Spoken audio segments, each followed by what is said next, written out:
Good morning all of you. आज की इस क्लास में हम लेसन 10 प्रकाश का परावर्तन तथा अपवर्तन पर डिस्कस करेंगे कि प्रकाश का परावर्तन किसे कहते हैं, अपवर्तन क्या होता है। इस चैप्टर में यही डिस्कस करेंगे। तो हम देखते हैं प्रकाश। सबसे पहले प्रकाश क्या होता है। मान लो हम अपने दैनिक जीवन में बहुत सारी वस्तुएं देखते हैं। अगर हम एक अंधेरे कमरे में जाएं तो वहाँ पर हमें क्या दिखाई देगा। हम जब अंधेरे कमरे में जाते हैं तो हमें कुछ भी दिखाई नहीं देता है, और जैसे हम लाइट ऑन करते हैं वैसे हमें वस्तु दिखाई देने लग जाती है। अब यहाँ पे एक बात नोटिस करने वाली है कि हमें वस्तु वहीं पे थी, हमारी आइज़ भी थी, लेकिन हमें वो वस्तु दिखाई नहीं देती है। रीज़न क्या है इसका? क्योंकि हम कहते हैं हम आँख से देखते हैं, लेकिन आँख होते हुए भी हम अंधेरे में वस्तु को नहीं देख पाते हैं। तो इसका रीज़न क्या है? इसका रीज़न ये है कि जो प्रकाश सबसे इम्पोर्टेंट होता है। जैसे हमारी आंखें देखने के लिए आवश्यक होता है, उसी प्रकार से प्रकाश हमें दिखाने के लिए आवश्यक होता है। अगर प्रकाश नहीं है तो हम वस्तुओं को नहीं देख पाते। मत ये किस प्रकार से कार्य करता है कि कोई भी वस्तु होता है उस पर ये प्रकाश पड़ता है तो उससे परावर्तित होने वाली जो किरणें होती हैं वो हमारी आँखों में प्रवेश करती हैं और वह वस्तु हमें दिखाई देती है। मतलब प्रकाश के परावर्तन से ही हम वस्तुओं को देख सकते हैं। अगर किसी वस्तु पर प्रकाश की किरणें टकराती हैं, वो परावर्तित होकर हमारी आँखों में पहुँचती हैं तो ही वो वस्तु में दिखाई देती है, अन्यथा नहीं दिखाई देती है। मतलब किसी वस्तु का दिखाई देना किस पर डिपेंड करता है? प्रकाश के परावर्तन पर डिपेंड करता है। अब देखते हैं आगे। अगर कोई वस्तु आर पार दिखाई देती है, किसी वस्तु के आर पार मतलब प्रकाश जा सकता है, तो उस वस्तु को हम आर पार देख भी सकते हैं। जितने उस वस्तु के आर पार प्रकाश जाएगा उतनी साफ तरीके से हम वस्तु के आर पार देख सकते हैं। तो यही बात इसके अंदर बताई गई है। फिर इसके अंदर है प्रकाश संबंध अनेक सामान्य और अद्भुत घटनाएं होती हैं, जिसका इस चैप्टर में हम अध्ययन करेंगे। जैसे दर्पणों द्वारा प्रतिबिंब का बनना, तारों का टिमटिमाना, इंद्रधनुष के सुंदर रंग, किसी माध्यम के द्वारा प्रकाश को मोड़ना आदि।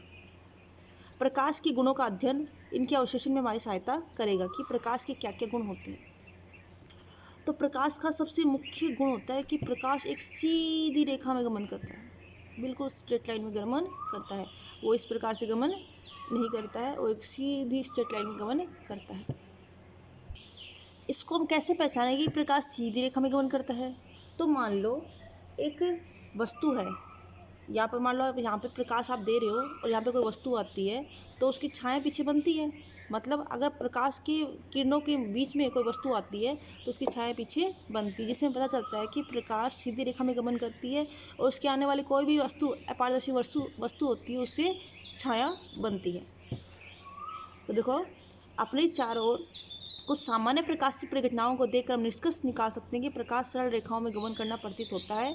यह तथ्य है कि एक छोटा प्रकाश स्रोत किसी अपारदर्शी वस्तु की तीक्ष्ण छाया बनाता है। प्रकाश के एक सरल रेखीय पथ की ओर इंगित करता है, जिसे प्रकाश की किरण हम कहते हैं। अब है यहाँ पर प्रकाश की किरण जो एक सीधी रेखा में गमन करती है, और जो बहुत सारी प्रकाश किरण एक साथ गमन करती है उसको बोलते हैं प्रकाश का पुंज। क्या बोलते हैं उसको? प्रकाश का पुंज। अब देखते आगे। यदि प्रकाश के पथ में रखी अपारदर्शी वस्तु अत्यंत छोटी हो तो प्रकाश सरल रेखा के चलने के बजाय इसके किनारों पर मुड़ने की प्रवृत्ति दर्शाता है। इस प्रभाव को प्रकाश का विवर्तन कहते हैं। मान लो ये प्रकाश किरण इस प्रकार से आ रही है और यहाँ पर कोई छोटी सी वस्तु रखी है, तो प्रकाश क्या करेगा? इस प्रकार से यहाँ से टकरा करके किनारों से मुड़ जाएगा, तो उसको बोलते हैं प्रकाश का विवर्तन। क्या बोलते हैं इसको? प्रकाश का विवर्तन। तब ये प्रकाशिकी जिसमें सरल रेखीय व्यवहार के आधार पर किरणों का उपयोग करते हैं असफल होने लगती है। अब जब प्रकाश का विवर्तन होता है तब जो प्रकाश की ये गुण है कि प्रकाश सीधी रेखा में गमन करता है, वो क्या हो जाता है? फेल हो जाता है। धीरे धीरे जैसे जैसे समय निकला, 20वीं शताब्दी के प्रारंभ में स्पष्ट हो गया था कि प्रकाश क्या होता है। प्रकाश एक तरंग की भांति व्यवहार नहीं करता, प्रकाश एक कण की भांति व्यवहार नहीं करता। प्रकाश को ना तो तरंग माना गया न ही कण माना गया। इसमें नए सिद्धांत निकाला जिसमें प्रकाश के गण क्या होते हैं?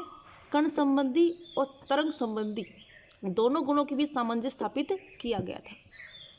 इस सिद्धांत में प्रकाश के कण संबंधी गुणों तथा तरंग संबंधी के बीच सामंजस्य स्थापित किया गया था। इस प्रकार के से में प्रकाश को ना तो पूरी रूप से तरंग माना गया और न ही पूरी रूप से कण माना गया। इसी प्रकार से एक इम्पोर्टेंट चैप्टर जो प्रकाश की जो गति होती है, जैसे हम प्रकाश हम मानते हैं सूर्य के प्रकाश से हमारा जीवन चलता है, यथावत सत्य है ये बात। लेकिन जो सूर्य का प्रकाश है वो सूरज से पृथ्वी तक आने में 8 मिनट और 8 मिनट 11 सेकंड लगाता है। लेकिन प्रकाश की जो चाल होती है वो 3 गुना 10⁸ मीटर पर सेकंड की होती है। इतनी स्पीड से प्रकाश की गति आती है। वहाँ पे कोई वायुमंडल नहीं होता है, कुछ भी नहीं होता है, लेकिन फिर प्रकाश की गति निर्बाध रूप से आती रहती है। मतलब प्रकाश को गमन करने के लिए किसी माध्यम की आवश्यकता नहीं होती है। अब हम आगे देखते हैं प्रकाश का परावर्तन। प्रकाश का परावर्तन। उच्च कोटि की पॉलिश किया हुआ पृष्ठ जैसे कि दर्पण अपने पर पड़ने वाले अधिकांश प्रकाश को परावर्तित कर देता है। आप प्रकाश के परावर्तन के नियमों को पहले से ही परिचित हैं। आइए इस नियमों को स्मरण करते हैं। आपतन कोण परावर्तन कोण के बराबर होता है तथा आपतित किरण दर्पण के आपतन बिंदु पर अभिलंब तथा परावर्तित किरण सभी एक ही तल में स्थित होते हैं। ये नियम हम पहले भी पढ़ चुके हैं, एक बार हम इसको फिर से समझ लेते हैं। मान लो ये कोई तल है, इसको हम एक उच्च पॉलिश किया हुआ तल मान सकते हैं, इसको हम दर्पण मान सकते हैं। और जैसी कोई प्रकाश किरण इस पर आती है, ये इसकी प्रकाश किरण इस पर आ रही है, फिर परावर्तित होकर ये वापस चली जाएगी और इसके बीच में क्या होता है, ये अभिलंब। ये थोड़ा सीधा बनाना आपको। अभिलंब होता है वो इस पर 90 डिग्री एंगल बनाएगा। जो ये प्रकाश की आने वाली किरण है इसको बोलते हैं आपतित किरण। आपतित किरण। और परावर्तक सतह पर पृष्ठ पर टकराने के बाद जो जाती है उसको बोलते हैं हम परावर्तित किरण। परावर्तित किरण। और ये बीच में इसको बोलते हैं अभिलंब।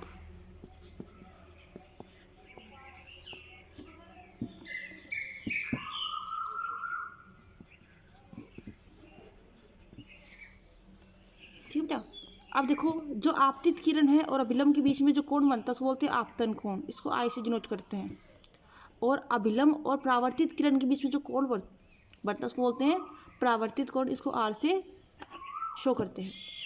अब इसमें नियम क्या है, पहला नियम क्या है कि आपतित किरण, परावर्तित किरण और अभिलंब तीनों एक ही तल में स्थित होते हैं, तीनों इसी एक तल में स्थित हैं। तो फर्स्ट नियम क्या है कि आपतित किरण, परावर्तित किरण और अभिलंब तीनों क्या है, एक ही तल में स्थित होते हैं।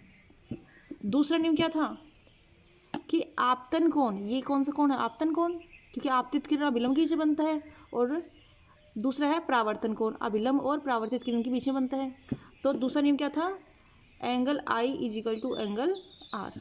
यही दो नियम इसके इंपॉर्टेंट है परावर्तन के, जिसको हमने देख लिया है। अब आगे हम देखते हैं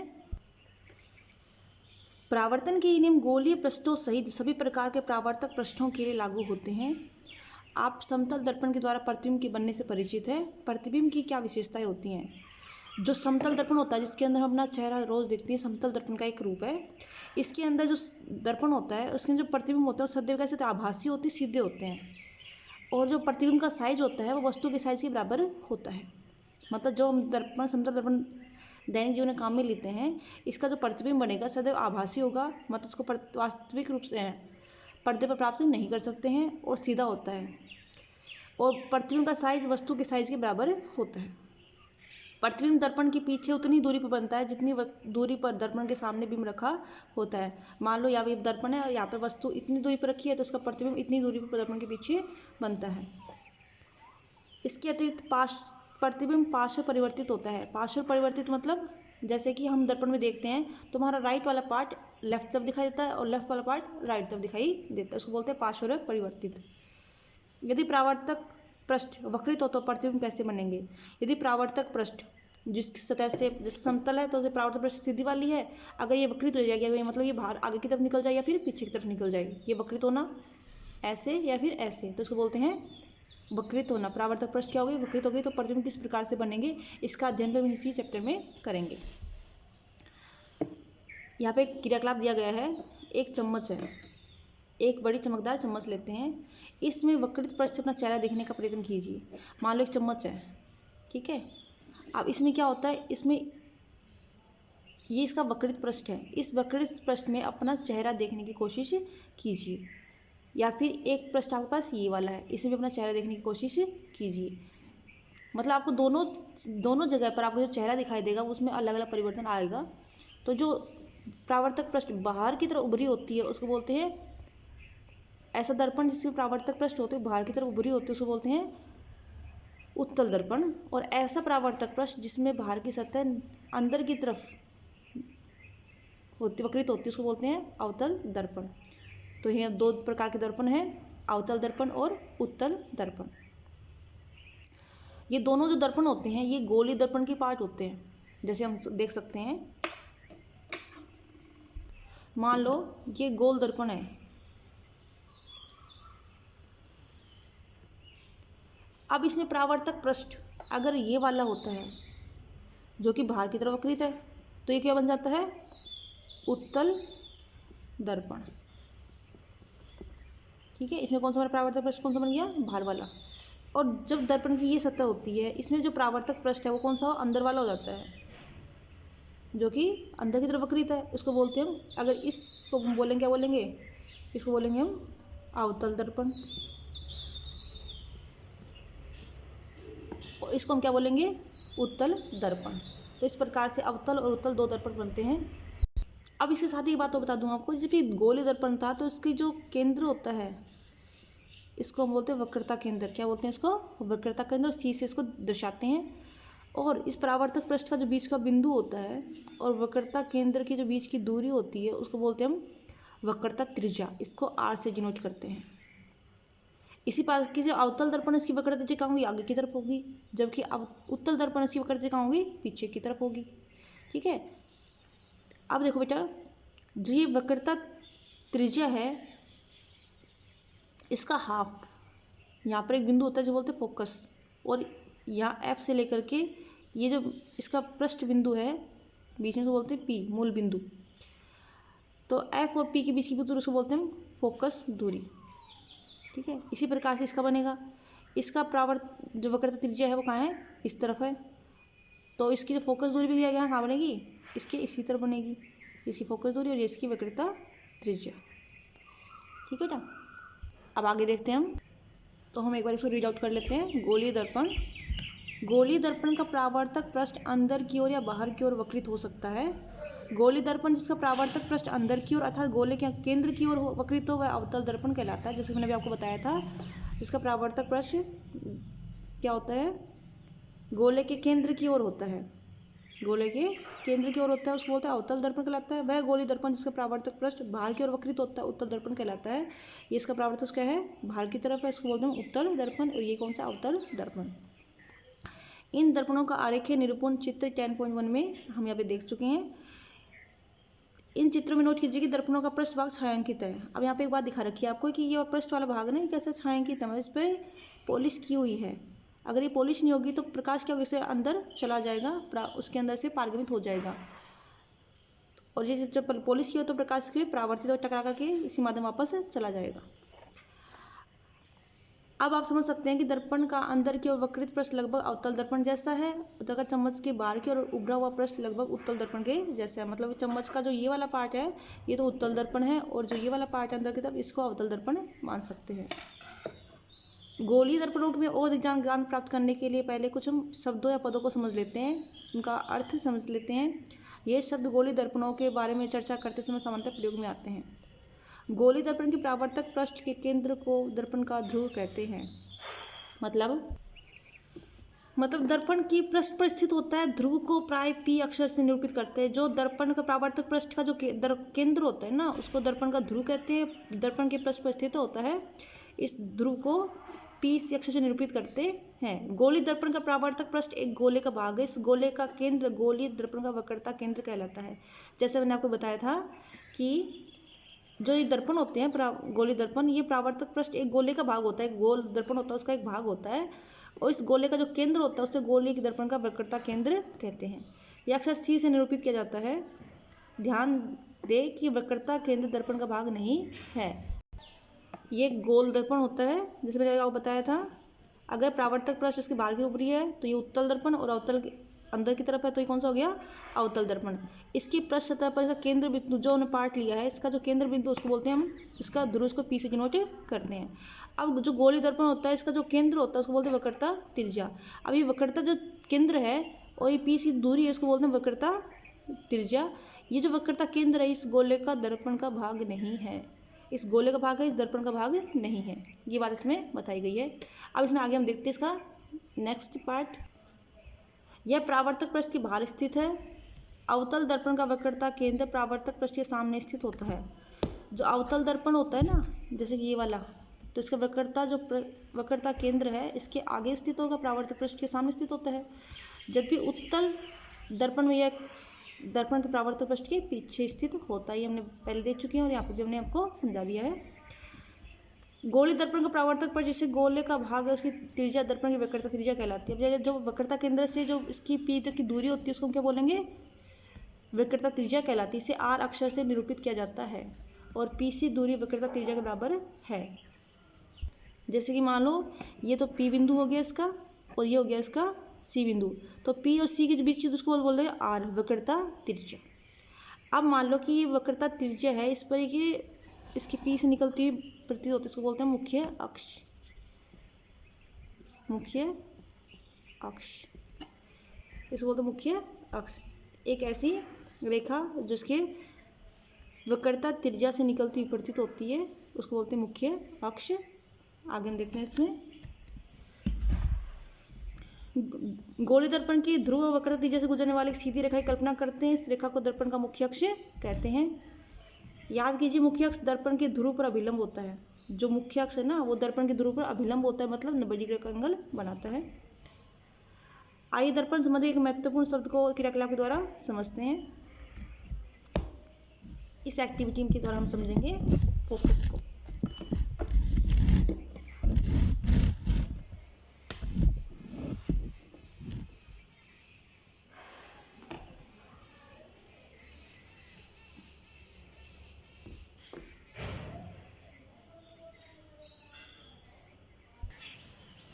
अगर हम कोई अवतल दर्पण लेते हैं, उसके सामने कोई कागज़ रखते हैं, तो क्या होता है, थोड़े समय पश्चात वो कागज़ सुलगना प्रारंभ कर देता है और धुआं उठने लगता है और अंत में वो कागज़ आग भी पकड़ सकता है। ये क्यों जलता है? सूर्य से आने वाला प्रकाश दर्पण के द्वारा एक तीक्ष्ण चमकदार बिंदु के रूप में अभिकेंद्रित होता है। वास्तव में कागज़ की शीट पर प्रकाश का यह बिंदु सूर्य का प्रतिबिंब है। यह बिंदु अवतल दर्पण का फोकस है। सूर्य के प्रकाश के संकेंद्रण से उत्पन्न ऊष्मा के कारण कागज़ जलता है। दर्पण की स्थिति से इस प्रतिबिंब की दूरी दर्पण की फोकस दूरी का सन्निकट मान है। मतलब जिसे हम इस डायग्राम में समझते हैं, ये डायग्राम है, ये क्या है, अवतल दर्पण है।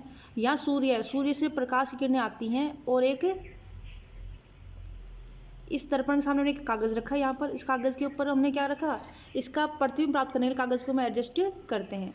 और जैसे ही कागज़ पर या फिर पर्दे पर हमने प्रतिबिंब प्राप्त कर लिया, वहाँ पर इसको छोड़ देते हैं। कुछ समय पश्चात हम देखते हैं कि कागज़ ये सुलगने लगता है और धुआं उठने लगता है और अंततः जलना शुरू कर देता है। तो जहाँ पर हमें सूर्य का प्रतिबिंब प्राप्त हुआ था, उस दूरी की दर्पण से जो दूरी होती है उसको हम बोलते हैं फोकस दूरी, और वह बिंदु जहाँ पर उसका प्रतिबिंब प्राप्त होता है उसको बोलते हैं फोकस बिंदु। तो ये अवतल दर्पण का मुख्य फोकस ये बिंदु कहलाता है। इसी प्रकार से उत्तल दर्पण द्वारा मुख्य अक्ष के समांतर किरणें भी इसी प्रकार से परावर्तित होती हैं। ये कौन सा दर्पण है, उत्तल दर्पण। अब इसे सूर्य से प्रकाश की किरणें आ रही हैं और ये कहाँ निकलती होंगी, एक फोकस से निकलती हुई पड़ती है आपको, और ये केंद्र बिंदु पर केंद्रित दिखाई दे रही हैं। तो ये जो बिंदु है ये कौन सा है, उत्तल दर्पण, और ये बिंदु है इस उत्तल दर्पण का फोकस, मुख्य फोकस। और ये दूरी होती है क्या, फोकस दूरी। पी और एफ के बीच की जो दूरी होती है उसको बोलते हैं फोकस दूरी। मुख्य फोकस को अक्षर एफ के द्वारा निरूपित किया जाता है। गोली दर्पण के ध्रुव और मुख्य फोकस के बीच की दूरी को फोकस दूरी कहलाती है। इसे एफ अक्षर के द्वारा निरूपित करते हैं। गोली दर्पण का परावर्तक पृष्ठ अधिकांश गोली ही होता है। अब कोई भी हमने गोली दर्पण लिया, उसका परावर्तक पृष्ठ क्या होगा, गोली होगा, इस प्रकार से होगा या फिर इस प्रकार से होगा। ठीक है, इस पृष्ठ की एक वर्ताकार सीमा रेखा होती है। इस वृत्त की एक वर्ताकार सीमा रेखा होती है, जैसे ये हो गई या फिर ये हो गई। ये जो वर्ताकार सीमा रेखा है इसको हम बोलते हैं, ये व्यास होता है दर्पण का, वृत्ताकार सीमा रेखा का व्यास होता है, इसको दर्पण का क्या बोलते हैं, द्वारक कहते हैं। क्या बोलते हैं, द्वारक। MN के रूप में इसको निरूपित करते हैं।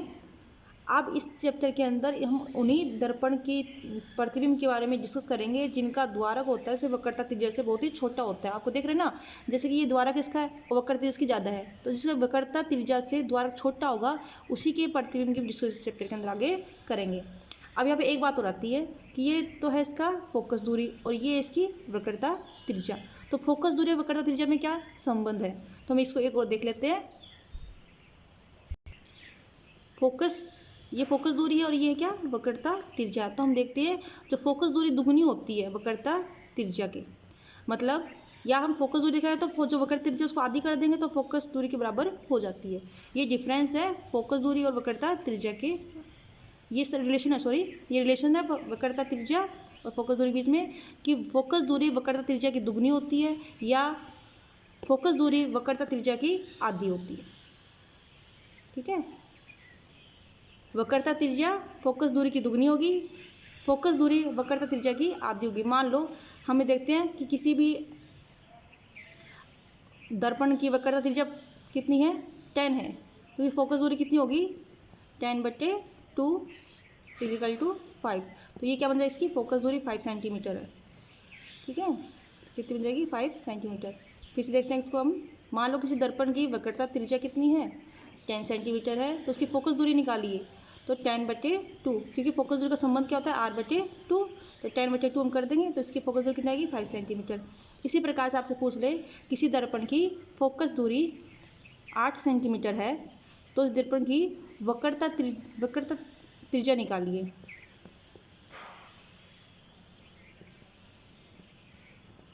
मतलब R निकालना है, तो हम कैसे निकालेंगे, हमें बताइए क्या है इसकी फोकस दूरी। फोकस दूरी F = R/2, ऐसे करेंगे ना। तो जब F की तंत्र का 8 सेंटीमीटर दे रखा है तो 8 = R/2, ये 2 से मल्टीप्लाई हो जाएगा, 8 × 2 = R, तो 16 इसकी वक्रता त्रिज्या आ जाएगी। इस प्रकार से हम फोकस दूरी और वक्रता त्रिज्या में संबंध निकाल सकते हैं। तो बेटा आज की क्लास में इतना ही करेंगे। नेक्स्ट क्लास में इसमें गोलीय दर्पण के जो प्रतिबिंब है उसका अध्ययन करेंगे। थैंक यू बेटा।